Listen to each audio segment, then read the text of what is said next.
દેવની જય.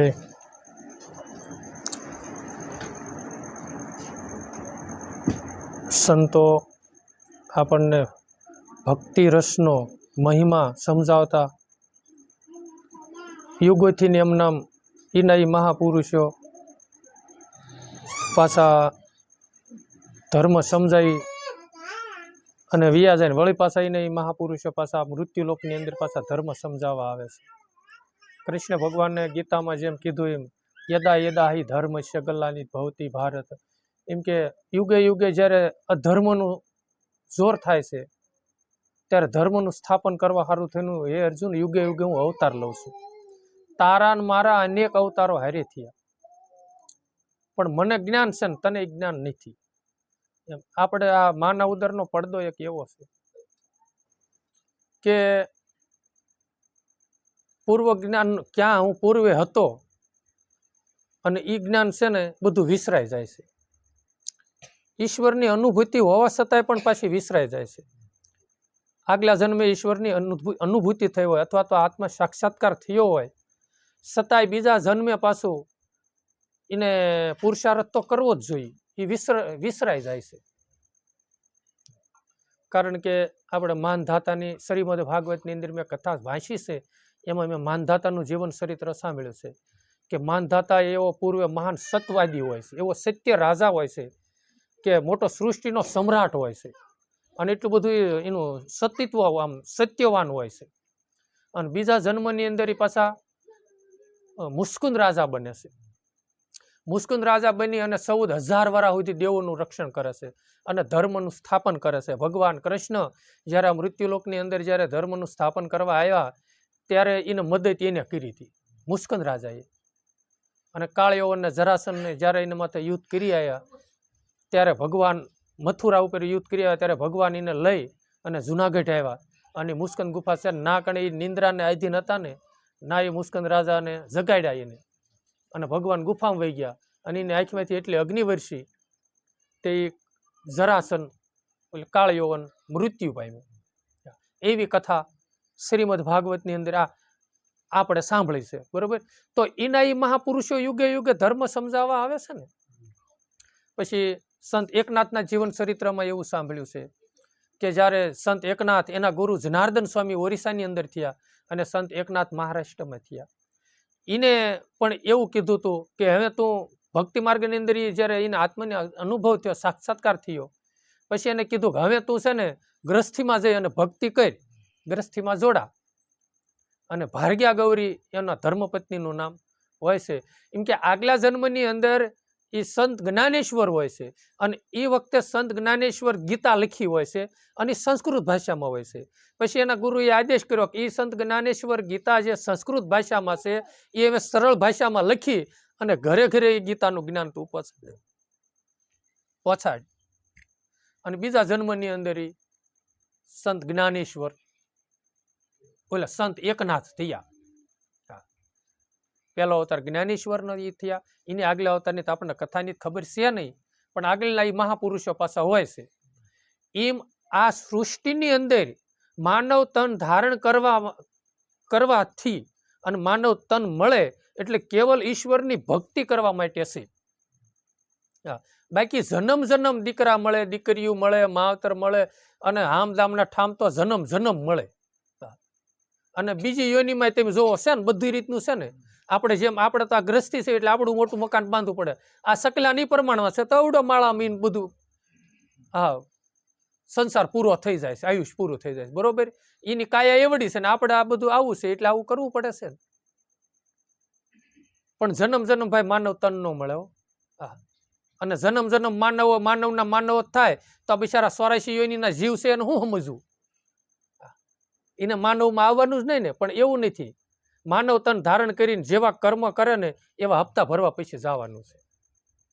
એટલે માનવ તન જ એક એવું છે કે નરમાંથી નારાયણ થઈ શકે અને માનવનો પાછો માનવ થઈ શકે. અને જન્મ જન્મ માનવ તન લેવું હોય તો પણ લઈ શકે. જન્મ જન્મ ક્રોધનો સમાવેશ કરવો હોય તો માનવ તનથી થાય છે. જન્મ જન્મ આ ઈર્ષા દેખાય, જે કૂટકપટ, જે કાળિંગાઓના જે કટક સડે છે એને જો હણી નાખવા હોય અને કાયમ જન્મ જન્મ બંધ કરવા હોય ને તોય માનવ તન છે. માનવ તનથી જ એ થાય છે. માનવ તન એટલે સંતોએ દુર્લભ કીધો છે બહુ. મનુષ્ય દેહ દુર્લભ રે, અતિ મોટા દેવને પૂરણ ભાગ્ય પમાય, વટાવડા સિંહ વાટના માટે વાટે ને ઘાટે વીરા વિલંબ ન કીજીએ. હા, એટલે માનવ તન મળ્યો છે ખોટા આડાવળા પરપંચોમાં કે આડાવળા ધ્રુવન પ્રહલાદ કીધું છે ને, કળિયુગ કાંઈ કાંટા કેરી આ વાડ, આડાવળા સંતો એમાં વાંક ઘણા. તમે જોઈ જોઈ સંતો પાવ ધરો, હજરા કાંઈ જીરા ન જાય, થોડે થોડે તમે સાથ પીવો. કેટલાય માર્ગો છે. હા, આડાવળા. પછી તમે આ વિષયોમાં ભ્રમણાઓ, આ મનજીભાઈ ખોટી ભ્રમણાઓમાં ભટકી જાય ને તો આડું અવળું થઈ જાય. પછી સંપ્રદાયો આ સૃષ્ટિ ઉપર આપણે બે લો ને એટલા બધા છે. અને આ મને તે ઘડીકમાં છે ને વિષયોને આધીન થઈ જાય. વળી નાયથી ઠોબલાઈને પાછો ઘડીક બગડે અંતર્મુખ થાય. વળી ઘડીકમાં વૈરાગ લાગે, ઘડીકમાં ગુરુને ઘડીકમાં શેલકા, ઘડીકમાં પીર થઈને પૂજાય એવા દોરંગા ભેળા ન બેસીએ, એમાં પત્તો પોતાની જાય એવા દોરંગા ભેળા ન બે. આ મંજીભાઈને ક્યારે કયો રંગ સડે એનું કાંઈ નક્કી નથી. પણ જો કોઈ સંતનું મળવું થાય, આ મહાપુરુષનું મળવું થાય તો છે ને જો રંગ સડે ને તો પાકો રંગ પછી કોઈ દી હા ઉતરે, સીડા પછી હા ઉતરે નહીં. એમ સંતો આ સૃષ્ટિ ઉપર જન્મ જન્મ માનવ તન લઈ અને આપણને ધર્મ સમજાવવા માટે આવે છે. અને સંતોનો મહિમા સંતોએ વર્ણાયો છે એટલો, અને સંતોએ વર્ણાયો છે એવો નથી, ભગવાને એટલો બધો વર્ણાયો છે. હા, કાકા આપણે આ બધાને ખબર છે, હું તમને કૌન જ્ઞાન છે એવું નથી, બધાએ રામપીરનું વ્યાખ્યાન તો જોયું જ છે. એમાં પિતાજી અજમલ રાજા જ્યારે ભગવાનને દ્વારકા જમાડવા ઓલા જાય છે ને લાડુડીના પછી મારે છે, અને બળદેવ જ્યારે ક્રોધે સડે છે અને હળ ઓલું કરે છે ત્યારે એને કીધું કે લાડીલો ભગત મારો આવ્યો, એને માર્યા અમને આ માર, બરોબર છે, આટા પાટા વીરા તમે શેના બાંધે, એને પછી જવાબ દીધો, બરોબર. એટલે બળદેવે હલકું હળ ખેંચ્યું ને એટલે ભગવાને કીધું કે હા કે મને પ્રાણ કરતા મને મારો ભક્ત પ્રિય છે. હા, અને પછી એક નરસિંહ એક વાણી ગાય છે કે ભૂતળ ભક્તિ પદાર્થ મોટું બ્રહ્મ લોકમાં નહીં, એ એક વાણી છે. અને એક વાણી કંઈક એવી છે એ કે પ્રાણ થકી મને વિષ્ણુવાલા, આ 68 તીરથ વૈકુંઠ છોડી મારા હરિજન હોય ત્યાં હું જાઉં. હા, એ કે લક્ષ્મીજી અર્ધાંગના મારી પણ મારા હરિજનની તો એ દાસી. આ પ્રાણ થકી મને વિષ્ણુવાલા, આ વૈષ્ણુવાલા એટલે મને ભક્ત મારો એટલો બધો પ્રિય છે. આટલો બધો સંતોએ પછી સાખીમાં આપણને સમજાયા કે સંત ન હોત સંસારમાં તો જલી જાત બ્રહ્માંડ, જ્ઞાન કેરી લહેરાઈ તો ઠાર ઠામો ઠામ. આ સંતો મહાપુરુષો આ સૃષ્ટિ ઉપર ન થયા હોત ને વાણીઓની રચના ન કરી હોત અને જ્ઞાન આપણને આધ્યાત્મિક તત્વજ્ઞાન ન આપ્યો તો આપણે વાતું કોઈ નહીં કરત અને વાણીઓ ગાતે કોઈ નહીં. સંત બળે પરમારથી, શીતલ વાકો અંગ, તપત બુઝાવે ઓરકીન દે દે અપનો રંગ. પોતે અભ્યાસ કરે અને પછી છે ને એટલું બધું એને દિયાનો ભાવ જાગે, કારણ કે સંતોએ ભક્તિના લક્ષણો કીધા છે કે પછી છે ને પોતાના દેહની પરવા ન કરે અને જેમ છે તેમ ધર્મ સમજાવવા સારું થઈને નીકળી જાય. એ તો અત્યારે આપણે સારું છે, આ ટેકનોલોજી યુગમાં આવ્યા છીએ ને એટલે પાણી વાળતા વાળતા આપણે ભજન સાંભળવું હોય તો આપણે સાંભળવી છીએ, સત્સંગ સાંભળવો હોય તો સાંભળવી છીએ. અને પહેલાના સમયમાં બાપુ રેડિયા હતા ને ત્યારે સવારમાં પ્રભાતિયા એક આવે, આ અમુક ગઢિયા છે ને ખબર છે. હા, મુંગટલાલ જોશી ને થોડાક દિવાળીબેન ભીલના પ્રભાતિયા આવે, બાકી કલર ટીવી ને કાંઈ નહીં. ત્યારે સવારમાં ઘડીક સમાચાર સાંભળે અને હાનનો ઓલો ગામનો સોરો આવે, હા એ બધું સાંભળતા હતા, બાકી કાંઈ નહોતું. અને સાધુડા આવે ને તે ગામના સોરે ઉતરે અને સત્સંગી હોય ને પછી સત્સંગ કરવા જાય. અને ત્યારે જ બિચારા ડોહલાને બિચારા હું ટાઈમ આખો દી કો હાંકી હાંકીને થાકી ગયા હોય, આ ઉનાળો હોય તો હળખેડ કરતા હોય બિચારા, એમાં સાંભળવા. એ તો પણ એ તોય જોકે એવા તો મહાપુરુષો નીકળે જ તે, અને ભગવાન બહુ દિયાળુ હોય, સત્સંગ સાંભળે ને એટલે આખો દિવસનો ખેડનો ઠાક ઉતારી નાખતા હોય અને ઉતરી જાય. સત્સંગમાં એટલો બધો પાવર છે, પણ પોતાને ભાવ હોવો જોઈએ.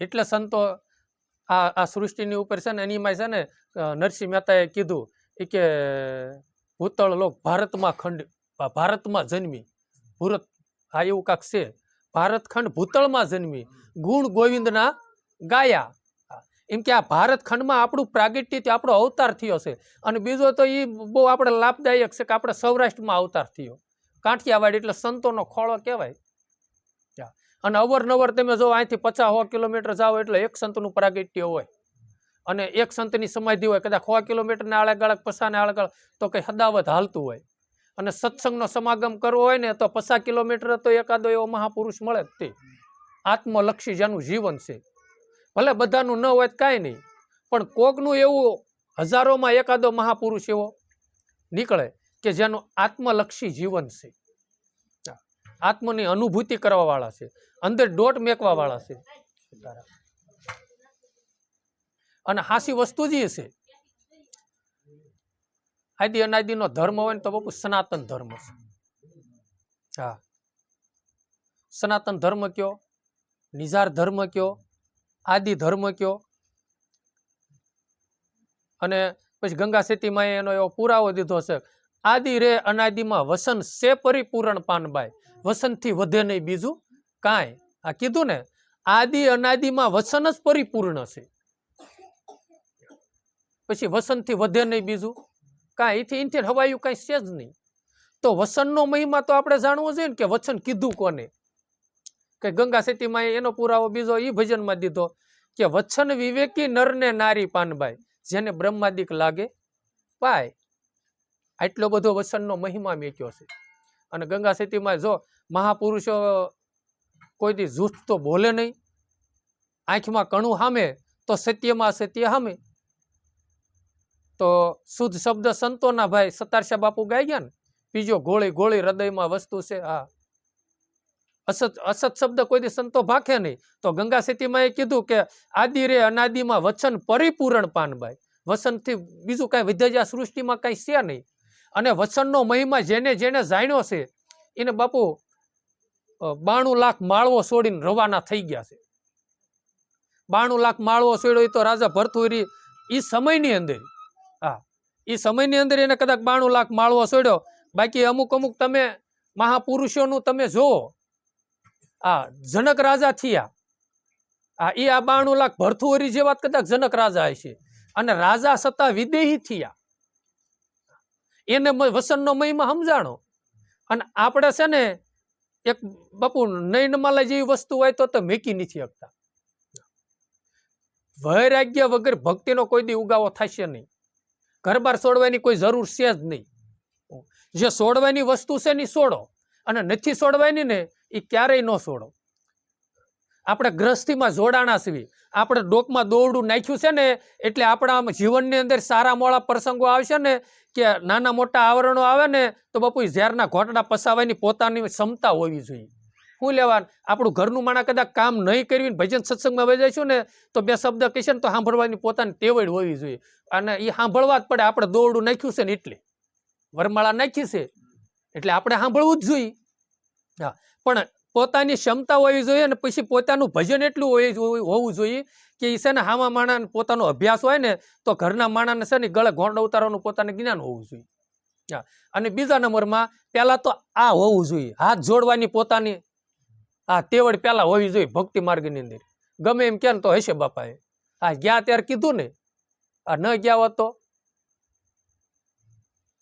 એટલે એ ક્ષમતા ભક્તિ માર્ગની અંદર જે લક્ષણો લાવવાના છે ને એ લાવો દયા ભાવ સહનશીલતા ધ્યેય ધારણા વૈરાગ્ય આ પ્રેમ આ બધી વસ્તુની જરૂર છે પછી અદેખા ઈર્ષા કામ ક્રોધ લોભ મોહ મદ મત્સર રૂપ રસ ગંધ શબ્દ સ્પર્શ આ જે દુર્ગુણો પણ છે અંદર એનો ત્યાગ કરો અને એ કાળિંગાના કટક અંદર સડે છે ને કાળિંગા કો કાટ ડાલું ઘોડે પેશીન ડાरूंगा सड़ूंगा मैं नर अकेला मैं सोर पकड़ी लाऊंगा साहेब तुझको संभारूंगा धनी तुझको धारूंगा तजूंगा मोह निंद्रा मारूंगा घेली ममता आ कपड़सन जोगीનું છે વાણી આ પેલા કાળિંગાને બધાને મારો એને હટાવો એની હારે દુશ્મનાવટ રાખવાની છે ઓલા એની હારે યુદ્ધ કરવાનું છે ધ્રુવનું પહેલાદનું કાક વાણી છે શીલ બંશી બાંધોને હથિયાર માયલાની હારે તમે યુદ્ધ કરો, વાણી યુદ્ધ છે જ તે બધી, પણ આપણે ઓલા ઘોડે આપણને સમજણમાં ફેરફાર હોય ને એટલે આપણે લઈ શકતા નથી.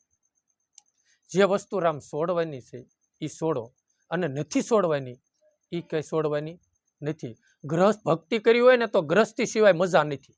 લો, અમારો આ અનુભવ છે. તમે બધા કદાચ કઈ ગ્રસ્તીમાં હોય અને તમે અહીંથી 5-10 જણા આવ્યા હોય તો આપણે ભજન રૂમમાં, પાઠવાળી રૂમમાં બધા બેઠા હોય તો ખાલી ઘરના ખબર પડી જાય એટલે સીધી સા આવે, અને ઓલું પછી તપેલી ગણી બાપુને લઈને દોડવું પડે મહેમાન આવ્યા એટલે. અને ટાઈમ હોય તો ઘરના તરત રોટલા બનાવી નાખે. કેટલા બધા સેવામાં મદદ થાય છે. અને ઓલું આપણે કોકને ફોન કરીને ઓલું કરવું પણ લ્યો, ગ્રસ્તીમાં ભક્તિ કરવી ને ગ્રસ્તીમાં જ તે 4 વર્ણ આવ્યા છે આશ્રમો, બરોબર. એમાં શ્રેષ્ઠમાં શ્રેષ્ઠ ગ્રસ્તી ધર્મ. હા, અને આ વનપ્રસ્થાન છે, બરોબર છે. પછી એમાં વનપ્રસ્થાન છે, સંન્યાસ છે. હા, એવા 4 આશ્રમો વર્ણાયા છે. એમાં છે ને ગ્રસ્તી આશ્રમ મોટામાં મોટું એનું મૂળ સંતોએ ગણ્યું છે. તો સંતો આપણને જે માર્ગદર્શન દે છે એ પ્રમાણે જ આપણે હાલવાનું છે. છોડવાની વસ્તુ છોડો, ન છોડવાની વસ્તુ ન છોડો. ક્યારેક આપણને છે ને ઓલા ઘોડે કે ઉપર લાણનો ઘડીક ઓલો સરતો રંગ તેજ હોય ને તે ઘડીક વૈરાગ લાગી જાય. પછી છે ને કોકને કહેવાયથી વૈરાગ લાગે ને, અને ઘડીક નો લાગે ને પછી પાછો છે ને ક્યારે સમી જાય ને એનું કોઈ નક્કી નહીં. વ્યસન વસ્તુ છે. દાખલા તરીકે જો આમાં ઘણા વ્યસન હશે, સત્સંગમાં આવ્યો હોય ને કદાચ 2 શબ્દ કહી દીધા હોય ને તો એને ત્યારે લાગી જાય કે બાપા કહેશે ને એટલે છોડી જ દેવું છે. પણ એને હાડે હાડ ન લાગ્યું હોય ને એટલે 12 મહિને વળાંક લઈને પછી પાછો આપણે જોઈએ ને તો ગલ્લે ઉભા સોળતા હોય. 100 મહિના કાં જવા દે ને કાં 12 મહિના એ વળાંક લેશે. એનું કારણ શું છે કે આપણને અંદરથી ભીતરથી એનું વૈરાગ્ય લાગ્યો નથી અને એનું પૂર્ણ જ્ઞાન થયું નથી. અને જો એ લાગી જાય કે ઓહો હો, મારા ભગવાનને રહેવા માટેનું આ મંદિર છે. આપણે એક માનો માતાજીને મઢ લો ને, મઢની અંદર ખોટો અઠવાડો નાખી ખરા. પછી કૃષ્ણનું મંદિર હોય અથવા રામજી મંદિર હોય, એને કેટલું વાળી સોળી શુદ્ધ રાખતા હોય. અને એ મંદિરે તે પાછા માનવ તને બનાવેલા, આપણે બનાવેલા મંદિર, સત્તા એને સાફસૂફ એટલા રાખવી છે અને કેટલો એને શણગારી રાખીએ. તો બાપુ આ ભગવાને બનાવેલું છે. અને એની અંદર કેટલા કેપી પદાર્થો નાખી છે. નહીં પીવાના પીણા પીવે, નહીં ખાવાના અખાત વસ્તુ ખાય, અને ઓલી તમાકુ આ ને તે બધું કેટલું બધું છે ને. તો એટલું બધું ન હોવું જોઈએ. એમ તમે ભલે ખાવાની વસ્તુ છે ખાવ, ન ખાવાની વસ્તુ ન ખાવ. ખાવાની વસ્તુ ક્યાં ઓછી છે અને પીવાની વસ્તુ ક્યાં ઓછી છે. બહુ પીવાનો ભાવ થાય તો ઉનાળો આવ્યો છે, શેરડીને અત્યારે સિસોડા ચાલુ થાય છે, 2 કળશા રોજ પીજો નહીં. કોણ ના પાડે છે? ખોટું બીજું પાણી પીવું, અને એ પછી એ પાણી પીવાથી પોતાના કુટુંબની બરબાદી થાય છે. એમ બરબાદી થાય ને, કુટુંબની બરબાદી થાય. પછી જગતમાં આપણી હાંસી થાય, પરિવારમાં આપણને કોઈ સારો માણસ બોલાવે પણ નહીં. પછી દીકરા દીકરીઓ આપણે વરાવા એ પણ હામો માણસો. પછી જો એમાં પાછું આપણને તો જ્ઞાન છે જ તે. મારે એ દારૂ પીવાનું વ્યસન હોય ને, પછી મારે દીકરી વરાવી હોય ને તો હું હામા માણસ ભલામણ કરું એટલે પાછું હું કહું જોજો એ પાછું પીતા વીતા નથી ને, તો આપણે દીકરી દેવી છે કેવી ને. આપણે હું જુગાર રમતો હોય પાછું હું કેવું પાછું છોકરું જુગાર બુગાર નથી રમતું ને. તો પોતાને તો જ્ઞાન છે ને. તો ખરાબ વસ્તુ છે ને પોતે અંદરથી અંતરરામ તો એ કેદ છે આખા ખોટું છે. અને ખોટું કર્મ કરવા જ આવી ને તો અંતરથી અંતરરામ તો કેદ તે ક્યાં કરાય નહીં. પણ આપણું 2 પ્રકારે મન છે, એક સ્થાનિક મન અને આસ્તિક મન. હા, એમાં છે ને સ્થાનિક મન જે રહ્યું ને એ આપણે આસ્તિક મન હોય ને, બહાર તમે ગમે કર્મ કરો, ખોટું કર્મ કરો ને તે એકદાણી શાન કરે તે કાંઈ કરાય નહીં, આ ખોટું કર્યું છે. પણ ઓલા વાસનિક જે મન છે એ વાસનિક મનને વિષયોને ઇન્દ્રિયોનું એને છે ને સંગ છે ને, એટલે ઓલો ઇન્દ્રિયો બળવો કરી જાય ને પછી એમ થાય પછી જે થવું એ અત્યારે કરી લેવું છે ખોટું. એટલે બહિર્મુખી છે ને એટલે વસ્તુનો એ બળવો કરે છે. એટલે એને છે ને મુખ ફેરવવાનું છે. મરસીને ક્યારામાં પાણી જતું ને તો શેરડીને ક્યારામાં વાળવાનું છે મતલબમાં. હા, જાડેજા બાપુનું મુખ ફર્યું. ખુમારી જે જીવનની હતી ને એ એની જ રહી. જાડેજા બાપુનું એક જ લક્ષ્ય હતું કે કાં મરી જવું ને કાં મારવું, બરોબર. પછી ભક્તિ માર્ગના પંથે સીડ્યા ને તોય ખુમારીને જવા ન દીધી. ભક્તિના પંથે સીડ્યા પછી અહીં ગમે એ થઈ જાવ, મરી જાવ ભલે મરી જાવ, બાકી તોરલનો સંગ મેકવાનો નથી. અને તોરલને ગુરુ માન્યા અને તોરલે કીધું એમ કર્યું. અને છેલ્લે જો એ બાપુ 3.5 દિવસે સમાધિમાંથી એને જવાબ આપ્યું. પીર હુદો પીર થયા. ત્યારે લઈ કે ગુરુની આજ્ઞામાં રહી અને સાધુ સંતોનો સંગ કર્યો. અને એને કેટલી પ્રીત હતી. અને તોરલદેના જીવન ગાથા જો કે બધા જાણતા જ છીએ. તોરલને ખાલી ગામને સીમાડે ગુરુ મહારાજ સંગ લઈને નીકળ્યા ને પડખે ગામમાં જતા અને પાદરની પનહારી પાણી ભરીને જાતી હતી અને ભાળી જઈ કે ગુરુ મહારાજનો સંગ હાલ્યો જાય છે. હા, અને તોરલમાં છે ને ઘરે આવ્યા ને ત્યાં નાવા બેઠા હતા અને કીધું બેન ગુરુ મહારાજ ગામને પાદરી નીકળ્યા છે, ગૈત ગંગાનો સંગ છે. અને તોરલ નાવા બેઠા હતા ને દોટ મીકી હતી. હા, અને જેસલજી છે ને 5 સત્સંગીઓને આપણે ગણ્યા લઈ અને વડલા હેઠે સત્સંગ કરતા હતા બજારે. અને એની દ્રષ્ટિ પડી એટલે એને કીધું કે જેસલ, જેના તું વખાણ બહુ કરેશ ને એને કપડાં પહેરવાની ભાન નથી. અને તોરલ ગયા, હે ગુરુ મહારાજ, હા, પધરામણી કરતા. અને જ્યારે એના ગુરુએ પાછું વાળું જોયું ને, એમના ગુરુનું શાસ્ત્રમાં સારું નામ છે, મને તો વિસરાઈ ગયું છે. પછી એને છે ને પિતાંબરીનો ઘા કર્યો ને ત્યારે એને ખબર પડી કે મારા અંગ ઉપર અડધા વસ્ત્ર છે. આ શાન ભાન ભૂલી ગયા હતા બાપુ. પોતાને ગુરુની સુરતા એટલી બધી હતી એના. પછી વળતા જ્યારે આવ્યા ને ત્યારે જાડેજાએ કીધું કે તમે કે નીકળ્યા કે અને કે આવી રીતના કપડા અડધા પહેર્યા, તાકે હું જ્યારે આ બજારે નીકળે ને ત્યારે તમે કોઈ હતા જ નહીં. એમ આપણે તે પછી ભક્તિના રંગે રંગાવવું હોય ને તો પછી આપણે બજારે નીકળે ગમે ના નીકળે, આપણે આપણી સુરતામાં જ થઈ. આપણે આપણી દ્રષ્ટિમાં હોય પડખે કોણ સામું મળ્યું તો હું છે પોતાને ખ્યાલ ન રહે. અને આપણને બીક શેની લાગે છે? બધા સામું જોઈવી છે ને એટલી કે ઓલો મન ભાળે છે, ઓલો મન ભાળે છે, આમ કહેશે તેમ કહેશે. એટલે એ જગતનો જ મૂળ ડર છે ને. પણ જગતનો ડર રામ ન રાખો, મોટા ધણીનો ડર રાખો ને. અને આનું આ જગત છે. રામચંદ્ર ભગવાનને બાપુ હખે હક નહોતું લેવા દીધું, બરોબર. પણ હરિશ્ચંદ્ર મહાપુરુષો જેટલા થયા ને બધાને જગત માનવા વાળું હતું નહીં. એટલે આપણે નહીં હોય તો આ જગત રહેશે, આપણે નહોતા તોય હતું, અને નહીં હોય અને સેવીને તોય તે એનું ઈચ્છે તે આખા જગતને આપણે કાંઈ સુધારવા કહેવાય એવું નથી. આપણે સુધરવાનું છે. મતલબમાં આપણે હરિના ગુણ ગાવા અને ગૌરાવા બસ. અને આપણે છે ને આ અત્યારે સત્સંગ કરવા આવ્યા છીએ કે આ બધું છે, બરોબર છે, પણ આમાં કાંઈ આપણે ઉપકાર કરતા નથી. આ બધો માલ છે ને ગુરુના રસોડાનો છે, આપણે ખાલી પીરસવા વાળા છીએ. અને આપણે આપણો પાઠ પાકો કરવા આવ્યા છીએ કે આપણને કાંઈ માટે બધું સ્મૃતિમાં રહે. હા, સમજ્યા? કે આપણે વાતું કરવી છે પ્રમાણે આપણે જીવનમાં રહેણી તો છે ને. એ તો મંજીભાને યાદ રહે ને, નકર આ મનના કોઈ ભરોસા નહીં. ક્યારે એને હન્યપાત હાલે એ તો આમાં સત્સંગી હોય બધાને ખબર જ હોય કે મનનું કેવું છે એમ. એટલે ભજન સત્સંગની અંદર જવાથી પોતાનું મન નિર્મળ બને છે અને મન અમન પણ બને છે. અને મનને જ ફેરવવાનું છે, મનને જ સમજાવવાનું છે. અને મન સમજી જાય તો પછી કાંઈ લાંબુ કાંઈ કરવાનું રહેતું નથી. આમાં જો મન માને તો જ તે છે ને. અને માનવ તનેથી જ છે ને ઓલા ગણે કે જન્મ જન્મ ગુરુનું ચરણ લેવું હોય ને તો લઈ શકાય છે. ઘણી સતીઓ થઈ, ઘણા સંતો થયા, એને બધા નામાસણમાં તમે જોજો, દેજો અમને સંત શરણમાં વાસ. તો સંતના ચરણોમાં કેટલો મહિમા હશે. મીરાબાઈનું લ્યો તો મીરાબાઈએ તે કીધું કે દેજો અમને સંત શરણમાં વાસ. નકર મીરાને બે બાજુ રજવાડું હતું ને. મીરા જ્યાં પુત્રવધુ થઈને જવાના હતા ત્યાંય રજવાડું હતું, રાણાને ત્યાં, અને જયમલ રાઠોડને ત્યાં પોતે હતા છતાંય ત્યાંય પણ રજવાડું જ હતું. છતાં એને એ ન માગ્યું જન્મ જન્મ આ દીજો. જન્મ જન્મ એને ભક્તિ માગી. અને માગ્યા જેવી છે ને ભગવાન પાસે બાપુ ભક્તિ છે. હે ભગવાન, જન્મ જન્મ તારા ગુણ ગાવ. એટલે નરસિંહ મહેતા બાપુએ કીધું, હરિના જન મુક્તિનો માગે, માગે જન્મો જન્મ અવતાર, નિત કીર્તન નિત ઉત્સવ નિત નિરખવા નંદુલારા, ભૂતળ ભક્તિ પદાર્થ મોટું બ્રહ્મલોકમાં નહીં, કે બ્રહ્મલોકમાંય નથી. અને બ્રહ્મલોકમાં જો હોત ને તો મૂળદાસ બાપુ ભજનની કડીમાં મેકે જ નહીં, મનુષ્ય દેહ દુર્લભ અતિ મોટા દેવને. આ મોટા દેવતા હોય આશા કરે છે કે મને માનવ તન દે અને હું મૃત્યુ લોકમાં જઈને પ્રભુ તારી હું ભક્તિ કરું.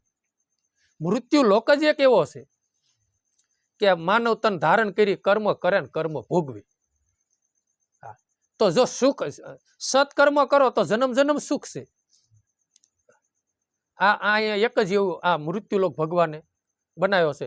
પછી ભગવાન આયા હોય અવતાર લઈને તોય ભલે, અને આદિશક્તિ ભવાની આયા હોય તો ભલે, જગદંબા જેને કહેવાય, દેવી દેવતાઓ ગમે એ મૃત્યુ લોકમાં અવતાર ધારણ કરીને આવે ને તો એ કર્મ કરે ને કર્મ ભોગવે. કર્મથી કોઈ છૂટી જ ન શકે. ભગવાને એક કાયદો બહાર પાડેલો છે કે મૃત્યુ લોકમાં કર્મ કરો ને કર્મ ભોગવો. અને જો આજ કર્મથી છૂટા એવું હોત ને તો કૃષ્ણ ભગવાન મથુરાની જેલમાં જ્યારે જન્મો ગોકુળમાં જવાના દરવાજા ખુલી ગયા ને તો વાસુદેવ દેવકી જેલમાં 11 વર્ષ 52 દિવસ સુધી રહ્યા. તો એના માવતર હોય ન છોડાવી શકે? નહીં. પછી ભગવાન જેને મર્યાદા પુરુષોત્તમ રામ કહેવાય, એના પિતાને શ્રાપિત થયા, શ્રવણનો વધ કર્યો, અને એના માતા પિતાએ કીધું, એક જો કે આશીર્વાદ જ છે, જગત ભલે જે સમજતું હોય બાપુ, હું તેમ સમજુ છું કે એના માતા પિતાએ દશરથ રાજાને આશીર્વાદ આપ્યા, કારણ કે એના ઘરે શેર માટેની ખોટ હતી, સંતાન એ કઈ નહોતું, એટલે એને કીધું કે તારે 4 દીકરા થશે, જાઓ. આશીર્વાદ આપ્યો ને, હા 4 દીકરા થશે, પણ અંત સમયે એકય નહીં, કારણ કે આ કર્મને હિસાબે, જેમ અત્યારે અમારો બેનો વિયોગે જીવ જાય છે શ્રવણના વિયોગમાં, એમ તમારો પુત્ર વિયોગે મૃત્યુ થાય છે. તો એ કર્મ કર્યું તો કર્મ છેલ્લે ભોગવવું પડ્યું ને. ભગવાને અવતાર લીધો, 4 દીકરા થયા, છતાં છેલ્લા સમયે જનક રાજા ઓલા દશરથ રાજા રામ રામ કરી અને પોતાના પ્રાણીને છોડી દીધા. એમ મૃત્યુ લોકની અંદર આવી. એટલે બાપુ મારો કહેવાનો એવો ભાવાર્થ છે કે જગતની અંદર છે ને બીજે ન બીવો કાંઈ નહીં, પણ કર્મથી બહુ બીવું. હા, કર્મ કરો ને એટલે એમ જ માનું કે આ કર્મ આજ નહીં કાલે મારે ભોગવ્યા વગર છૂટક્યો નથી. અને સત્કર્મ કરો તો આ અંદરથી આનંદ જ છે, આજ નહીં કાલે આનો મને ભગવાન આ તો મારે ભોગવવાનું જ છે. એટલે કર્મ કરવી અને કર્મ ભોગવવી એ મૃત્યુ લોકનો એક સિદ્ધાંત છે. પછી જો સતાય વિશ્વાસ ન આવતો હોય તો રામા અવતારની બીજો આપણે દાખલો લેવી કે ભગવાને વાલીને માર્યો હતો, અને ભગવાને કીધું, ભગવાનને વાલીએ કીધું કે પ્રભુ ગુનો મેં મારા ભાઈનો કર્યો હતો, તમારે મારે ક્યાં વ્યાર હતું, સતાય તમે મને સાને સુપીથી માર્યો. એટલે ભગવાને કીધું કે તારે મત પૂરણ વાત તારી સાચી છે, બાકી નાના ભાઈની સ્ત્રી ઘરમાં બેહાર્યું ની મોટા મોટું પાપ છે. હા, ત્યાં સુગ્રીવની પત્નીને ઘરમાં બેહાર્યા એટલે તારો વધ કર્યો. હવે આ બદલો તને રામા અવતારમાં ઓલા કૃષ્ણ અવતારમાં તને આપીશ. અને એ જો ભાલકા તીર્થે ઓલા પારધીએ ભગવાનને બાણ માર્યું, એ વાલીનો અવતાર પાછો પારધી થયા અને રામનો અવતાર પાછા કૃષ્ણ થયા. કર્મ આ મૃત્યુ લોકમાં કર્યું તો ભોગવવું પડ્યું. તો રામ આપણે તે હવે પૈસા સારું થઈને કાવા દાવા કરવી, અને હકીકતમાં આપણે છે ને ખોટું કરવી છે ને પૈસામાં, કોઈ પણ પોતાની પ્રશંસાની અંદર. પણ છે ને ચોમાસું આવે ને એટલે વરસાદ પડે એટલે બિયાડો ઉગ્યા વગર રે, અને અત્યારે ખેતરોમાં લાગટ બિયાડો હશે, ધારુમાં હશે, પણ વરસાદ પડે એટલે બી ઉગે ને, બરોબર. એમ ઋત પછી જોયો ચોમાસામાં છે ને રાય નહીં ઉગે, રાય અત્યારે શિયાળામાં જ ઉગશે, બી તો નકર પીડ્યા જ તા. એટલે ઋતુ અનુસાર ને સમય સમયે કર્મનો થર આયા વગર રહેશે જ નહીં. એવું ન હોય કે અત્યારે કર્મ કર્યું તો પછી ચોમાસામાં રાય ઉગી. જો રાય બિયાડો એક નથી ઉગતો તો કર્મ જ્યારે જેવું કર્મ કરવી ને એ કર્મ છે ને સમય સંજોગ પાછું ભોગવવાનું થાય છે. અને આપણી પેઢીઓનું જો હિત ઈચ્છતા હોય ને આપણા છોકરાને સુખી કરવા માંગતા હોય તો સત્યના રાહે હાલો અને સત્કર્મ કરો. આપણે દાખલા તરીકે એક એવો દાખલો જ ખાલી દઉં તમને કે હું હીરાનું કારખાનું હાંકું છું, અને પછી શેઠે મને 1000 હીરાનો લોટ આપ્યો, અને એમાં મેં ખોટું કર્યું, અને શેઠને કીધું કે હીરા તૂટ્યા નથી, હું કહું 50 હીરામાં તૂટી ગયા, 50 હીરા મેં લઈ લીધા. બોલ્યા પૈસા કમાવા સારું થઈને ને એ ખોટું કર્મ કરીને ખોટું બોલીને પૈસા લીધેલા છે ને એ મારી પેઢીએ એ પૈસા દુઃખ દે, મારા પરજાઈની પરજાઈ સુખી થાય નહીં. લો, કારણ કે ખોટું કર્મ કર્યું, અને પૈસો કોઈ દી સુખ નો આપે. અને નીતિનો અને ધર્મ સત્યનો પૈસો હોય ને એ તમને રામ 7 પેઢી સુધી એમને આ ખૂટે નહીં. આ કર્મ સિદ્ધાંત છે. એટલે કર્મ સારું કરો, થોડું આખો ખાતા હોય તો અડધો ખાવી, પણ જીવન પવિત્ર રાખો. અને પવિત્ર હશે ને તો મારો વાલીડો, કારણ કે આનો સરવાળો તો ધણીના હાથમાં છે. કર્મનો સરવાળો તો ઈ સોપડા તો બધા ધણીના હાથમાં છે. ખરા ખોટાની નિશાની ઈ કરવાનો છે. પછી આપણે પોતે આમ જગતમાં આપણું ઇમ્પ્રેશન પાડવા સારું થઈને, આમ સારું કહેવરાવા સારું થઈને આપણે ખોટું બોલતા હોય, પણ મારો રામ તો અંદરથી એમ જ કહેતો હોય ખોટું બોલ્યા છે. પછી એ કર્મનો થર આવે ને, હમણાં કીધું ને કે વરસાદ આવે ને બિયાડો ઉગે, કર્મનો થર આવે ને, જ્યારે કર્મ ખોટું કર્યું હોય ને ત્યારે જગત કાંઈ જાણતું હોય નહીં. પછી કર્મ ભોગવવાનું થાય ને ત્યારે જગ જાહેર થાય. પછી આપણે રીબાતા હોય ને એટલે માણા એમ કે ભાઈ એ તો કરમ ને આધીન છે બિચારાનું, એનું કરમ એવું હોય છે તો જ ભોગવવું પડે ને. આ જનરલી આ બધાને ખબર જ હોય. હું કહું તમને જ્ઞાન છે એવું નથી, આ બધાને જ્ઞાન છે. તો ભાઈ જન્મ જન્મ જો સતની વેલડીએ રહેવું હોય તો બાપુ ભક્તિ છે અને સત્યના સિદ્ધાંતો સમજો, સંતવાણી સાંભળો, અથવા તો કોઈ સાધુ સંતોના સંગમાં રહી અને એના સત્સંગનું રસપાન કરો, શાસ્ત્રના રસપાન કરો, તો આપણે કર્મ સિદ્ધાંત મન બનશે. નહીતર આ મન છે ને કેટલા જન્મથી ભટકેલું આવે છે. અને આ તૃષ્ણાથી છે ને, આ તૃષ્ણા રાણી એક એવી છે ને કે એને કોઈ દી એને ધરપત થાય જ નહીં. સંતોએ કીધું છે કે રાજાનું સ્વરૂપ ધરી મેં જોઈ લીધું, નહીં મારે ધનનો પાર, એટલે ધન મારું ન ઠર્યું, મમતા મરે નહીં એનું મારે શું કરવું. કારણ કે છે ને મમત્વ લાગે, એ મમત્વ છે ને એ આ તૃષ્ણાની બેન છે. આ તૃષ્ણા મોટી છે ને મમતા નાની છે. છે બે હગી બેનું જ તે. તમને કાંઈ ને કાંઈ તૃષ્ણા લાગે ને એટલે તરત મમત્વ એની પાછળ ઊભી જ છે. આપણે કહેવી છે ને કે પાપનો બાપ લોભ છે. આપણું લોભી જીવન હોય ને એટલે પાપ કરાવે કરાવે ને કરાવે જ તે. એમ છે ને તૃષ્ણાથી જન્મેલી મમતા છે. તૃષ્ણા જાગે ને તૃષ્ણા છે ને શીપે જ નહીં. કાંક ને કાંક છેલ્લે તે જીવન તૃષ્ણા માણસને રહે. આ ખાટલામાં પીડ્યા હોય ને તો એમ થાય કે હવે 2 વરસ પાછો રહી જાવ ને તો છોકરાને ઘીરે છોકરાના પ્રસંગ જોતા જઈએ. છેલ્લે એ જીવન તૃષ્ણા રહી જાય. આ તૃષ્ણા એવી છે. અને તૃષ્ણા મરી જાય છે, જન્મ જન્મ મરશે, નહીં મરે એવું નહીં. પણ ભાઈ ભજન કરો, ભજન ભરપૂર કરો, આત્માનું કલ્યાણ કરો, આત્માની અનુભૂતિ કરો. પોતે પોતાનું કલ્યાણ કરવું હોય ને તો પોતે ભજન પાછું પોતે પોતાનું જ કરવાનું છે. પોતે આત્મ સ્વરૂપે જ છે, આત્મ સ્વરૂપે જ છે ને. કારણ કે દેહ સ્વરૂપે જ છે નહીં. જેવી રીતના અત્યારે અમે અહીં વાવડી સત્સંગ કરવા આવ્યા છીએ, તો ગ્રસ્તી ધર્મમાં અમે હતા ને અમે આવ્યા છીએ, તો ગ્રસ્તીમાં રહેતા મકાન તો ના પડ્યું રહ્યું. અમે અત્યારે આવ્યા છીએ ને એમ એ યાત્રા કરી એટલે ઓલું મકાન ના પડ્યું રહ્યું ને અમે અત્યારે અહીંયા આવ્યા છીએ. પછી આ આત્મ જ્યારે યાત્રા કરશે તે આ પંચતત્વનું મકાન જે છે ને એ આઈના પડ્યું રહેવાનું છે અને આત્મ યાત્રા કરવા નીકળી જાય છે. પછી અમુક ટાઈમે નથી કહેતા કોઈ ભાભા વહી જાય કે ડોશીમાં વહી જાય, ગમે સૌધામ વહી જાય, પછી કોઈ અમાસાર પૂછવા આવે તો ક્યાંક ભાઈ અમારા ડોશીમાનું ગામતરું થઈ ગયું ક્યાં ને. એટલે આત્માની અનંત યાત્રા છે. એટલે અનંત યાત્રા છે, યાત્રા કરવાની છે. એટલે બાપુ કંઈક ભાતું બાંધજો. ભાતો વગેરે તમારી પાસે કંઈક મૂડી નથી અને તમારી યાત્રા કરવી છે, તેમ શું કરશો? તો ભજન રૂપી કંઈક મૂડી છે આપણી પાસે, અને સત્ય રૂપી કમાય છે ને તો એ વસ્તુ સામે આપણી માટે તૈયાર જ છે. એવા સંસ્કારિત માવતરના ત્યાં જન્મ આપે. અને એવી રીતનું હોય કે અમુક તમે જોવો જ છો આ સૃષ્ટિની અંદર કે અમુક સંસ્કારિત જેના માવતર છે કાયમની માટે સત્યના પંથે હાલે છે. આ જૈન સંપ્રદાયમાં તમે જુઓ અમુક દીક્ષાઓ લે છે, આ ફોનવાળા છે બધા જોતા હોય છે, હજારો કરોડની મિલકત સંપત્તિ ધરાવતા હોય. આ ઓલા 700 કરોડની સંપત્તિ ધરાવતા હતા સુરતમાં. એક હારે કાંક આખા ઘરના સભ્યએ 5-6 જણાએ દીક્ષા લીધી 2 વર્ષ પહેલા. મેં એવો વિડીયો લગભગ જોયો હતો. 700 કરોડની સંપત્તિ છતાંય તે ભક્તિના પંથે નીકળી ગયા. અને એ 700 કરોડની સંપત્તિ ધરાવતા છે, ના કણે જીવનું પ્રાગટ્ય થયું છે, એ કેટલું પુણ્ય લઈને આવ્યો હોય છે. આ ભૌતિક સુખ એને જોઈ લીધું અને ભક્તિના પંથે પાછા નીકળી ગયા. જે 700 કરોડનો માલિક હોય એના ઘરે તો કપડા ધોવાળા એ તો પછી બધા માણસો હોય ને, અને કોઈ દી હેઠે હાયલા ન હોય. અને પછી દીક્ષા લે પછી ઉઘાડ પગ્યા હાલવાનું, જીવે ત્યાં લગી કોઈ દી પગરખું નહીં પહેરવાનું. આવી સાહેબીમાં ઉછરેલા આ 80 કાયમ રહેતા હોય ને આમ એની તમે વાત જ જાવ તો 700 કરોડના માલિકની તમને બધાને ખબર હોય, આપણી પાસે 1 કરોડ હોય તો એક વેચ અધેર હાલતો સારું છે નહીં. હા, નહીતર હું ભગવાન છે એ ન ખબર પડે.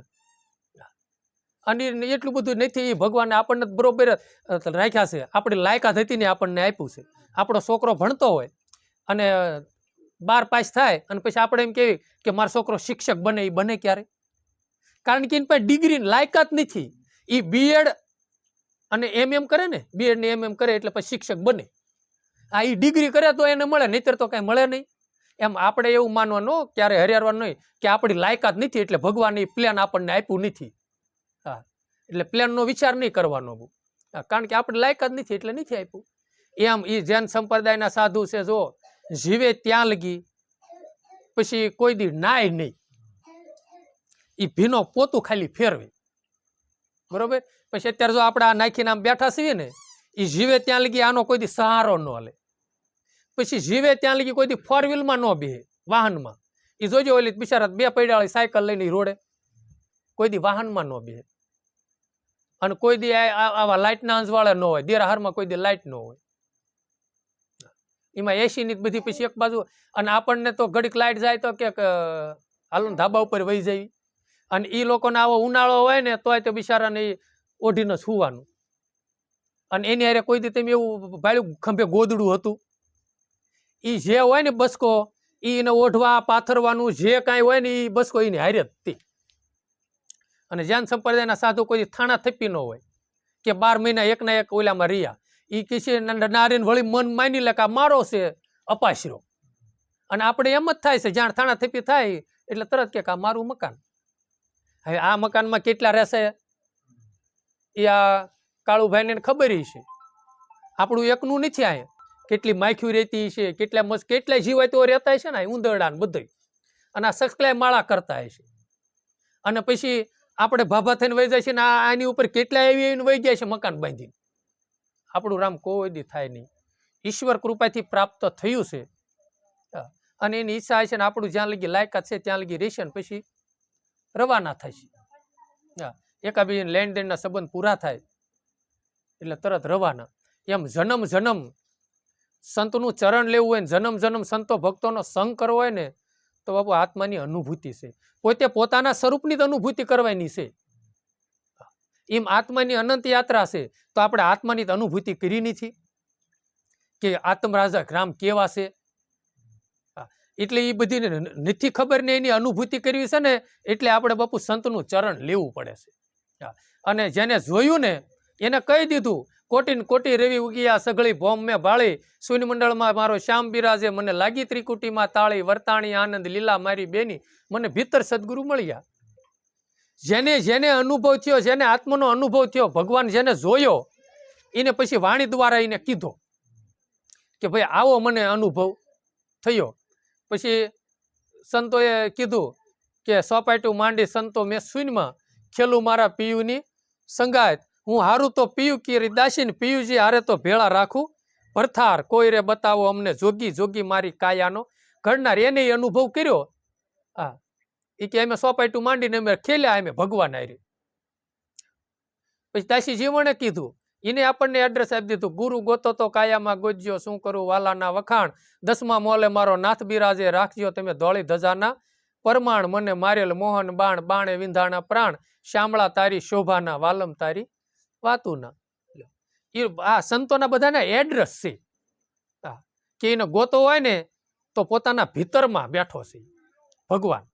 અને સવારામ બાપુએ એ એડ્રેસ દીધું કે સુરતા સુગડને સમેટક જેના ઘટમાં સાહેબ ભેટે ભરત તીરથમાં બહુ ફરે જાય બદરી ના બેટે પડ્યું છે ત્યાં ગોતે નહીં ફરે શેટે શેટે સુરતા સુગડને સમેટક જેના ઘટમાં સાહેબ ભેટે. એ કે ભગવાનને ગોતો હોય ને તો પોતાના ભીતરમાં છે. આવા મહાપુરુષો આપણને એડ્રેસ દઈ ગયા છે કે ઈશ્વરની અનુભૂતિ કરવી છે અને જન્મ જન્મ હરિના ગુણ ગાવા છે તો માનવ તનથી ગવાશે. અને આ એટલે સતની વેલા છે ને બાપુ ટીંગાઈ રહીજું. નહીતર લખીરામ બાપુએ ગાયું વેલાના વસુટા ડાળીએથી તૂટ્યા પછી ભવમાં ભેળા નહીં ભળીએ. હા, મેરામણ માયાળું રે બસલા મેલા બેટમાં ઈ પંખીડે લીધી વિદેશની વાત 8 માસે આવી બસલા ઓળખ્યા. એટલે વેલાના વસવીટા ડાળીએથી તૂટ્યા પછી ભવમાં ભેળા નહીં ભળે. એમ સંતોએ કીધું કે જો સંતોનો સંગ આ જન્મે છૂટી જાય છે ને, અને સંતો માથે પ્રીત નહીં બંધાય અને આત્માની અનુભૂતિ નહીં થાય પોતાના સ્વરૂપની, તો પછી છે ને કોઈ જન્મે આપણે નથી કહેતા કે અમે પરિક્રમમાં ગયા પછી એટલું બધું માણા હતું, એટલું બધું હતું ને પછી અમે નોખા પડી ગયા ને તેમાં પછી બહાર નીકળ્યા ત્યાં લગી જો ભેળા જ ન થયા. એમ આ ભવસાગરમાં જો એકવાર ભૂલા પડી જઈશું ને તો પછી આખી સોરાશી ભટકીને આવશું ને પછી ફારા પછી વળી માનવ તન દેશ મળશે ને ત્યારે પછી ભેળા પાછા થઈશું. હા, ના ભવસાગરમાં ભૂલા પડશું તો એમ છે આપણે પરિક્રમમાં ભૂલા પડવી છીએ તો આ તે પછી ગમે એમ રોવી તો પછી ભેગું થાય. હા, પછી કોઈક એવા બીજા મળે ને ત્યારે ગામના મળે ક્યાંક અમે નોખા પડી ગયા છે એમને હારે લેતા જાવ ને. એમ પછી વળી કોઈક મહાપુરુષો ભેગા થાય તો કહેવાય કે પ્રભુ હા દયા કરો અને એમના સનાતન ધર્મ સમજાવો. હા, આ વાતું અને જેમ છે એમ અમને હારે લેતા જાઓ તો વળી પાછા બીજા જન્મે હારે રેવી. નહીતર અને આ સાધુડા તે આપણને માર્ગદર્શન બતાવશે